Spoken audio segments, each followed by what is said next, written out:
Hey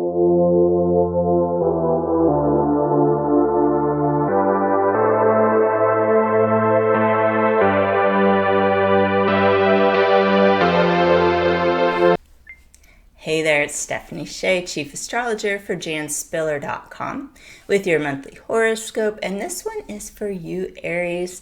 As we start the month of October, we've got a full moon in your sun sign, so it will be at around 9 degrees of Aries. If you were born March 30th or near that date of any year, you'll be feeling this full moon especially powerfully. And if you are an Aries rising person at about 9 degrees Aries rising, the same goes for you. It's really highlighting a lot of personal themes for you, personal realizations. You could have a realization about an important relationship. And personal projects could come to fruition around this time, which is a positive manifestation of these full moons. Now, remember to take a step back if you are feeling intense emotions at this full moon. Give yourself a lot of space and time for some self-care. We've got Mars moving retrograde through Aries all month. It's really heating things up, and it's time for everyone, but probably especially Aries people, to take things slowly and gently. And as you may know, I'm a fellow Aries, so I definitely am tuned into this astrology and feeling it strongly as Mars goes retrograde through our sun sign. Now, the sun will be shining in Libra through the 21st, and this will highlight relationships of all kinds as well as negotiations.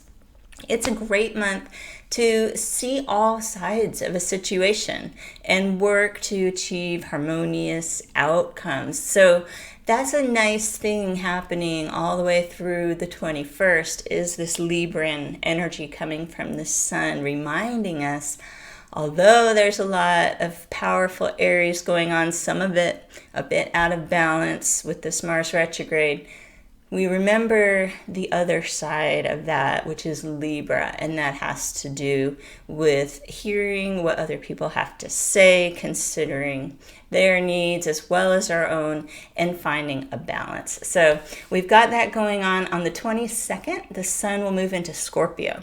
And this could help you to get to the root of a problem as well as uncover some hidden information. We will be under the influence of both Mars and Mercury retrograde this month, but up until the 13th, it's just Mars retrograde. We'll add in Mercury retrograde on the 13th, and I'll talk more about that. But with this Mars retrograde, it's really important to slow down and review our current plan of action. Mars is the planet of action. It's also the planetary ruler of Aries. So if you were born April 6th to 15th of any year, or if your rising sign is between 16 to 25 degrees of Aries, you'll be feeling the most powerful effects of Mars retrograde this month. So this means your impulsive instincts could be stirred, which could cause you to take an action without thinking things through. So what you can do is make a policy this month to build in a pause before reacting or agreeing to a plan of action. It's completely okay and actually encouraged. Anything someone says, can you help me clean my garage, or something that seems simple enough, maybe let me get back to you. Think about it for a day. Then you will be able to see if you are overcommitting, if you have feelings that don't feel good about doing certain actions.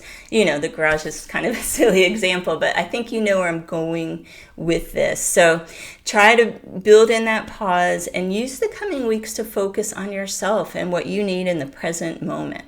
Now, we've got this Mercury retrograde, starts October 13th, stationing retrograde in Scorpio. And by October 29th, it will be back in the late degrees of Libra. So this puts an emphasis on this retrograde cycle on relationships of all kinds. And there could be unfinished business between you and a former partner. It could be a romantic partner, but it could also be a former business partner or friend from the past. Just remember, if people from your past pop up or you have the urge to contact someone from the past, orient any communications with these people towards like finding a resolution. I had to think about the best way to say that. Instead of instigating something new. That would be the best way to go with this energy. Now we've got the new moon on October 16th, and it's in Libra, which will support intentions related to marriage, partnership, negotiations, and your image. So even with Mars and Mercury retrograde, it's really important to set intentions at every new moon. There is a power in it. When you set these intentions during retrograde cycles, sometimes it works better to focus on things you want to release because, again, there's not a lot of initiating energy. However, if you are inspired of something that you are working on for the future, you can state the intention and know it will take some time till we get out of these retrogrades to really gain some traction on what you want to move forward. So keep that in mind. If you're not already a member of janspiller.com, we have memberships available, and you will get emailed the best times to set intentions at every new moon, which is pretty key to getting these to work the best for you. Jan Spiller wrote the book New Moon Astrology and really did a lot of research in new moon intention setting.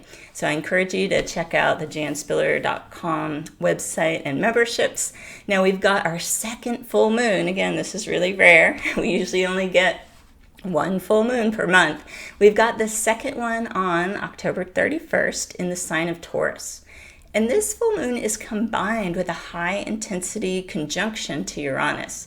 So this means you or others could be feeling insecure. That's the theme of this. And finances might be a focus. You could receive important information that will help you to improve your financial flow. However, Uranus is kind of a mixed energy. It brings the unexpected, but the nature of what's unexpected isn't really positive or negative in astrology with Uranus. It's just something you weren't expecting.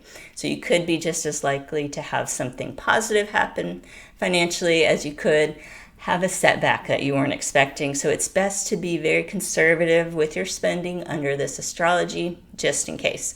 Now, we've got Venus and Mercury both moving into Libra on the 27th, and Mercury will station direct in Libra on November 2nd or 3rd, depending on your time zone. As we move towards November, you're apt to feel a bit more ease when it comes to your personal and professional interactions. Having that Venus and Mercury in Libra will really help counterbalance some of the more combative Mars retrograde and Aries vibes going on. So as the month concludes, we do have the high voltage full moon, but we will get some Libran energy, which will hopefully bring us all into balance. I hope you can make the most of October's astrology. Take it really easy, be safe, and be well. And I will see you back here next month with your horoscope.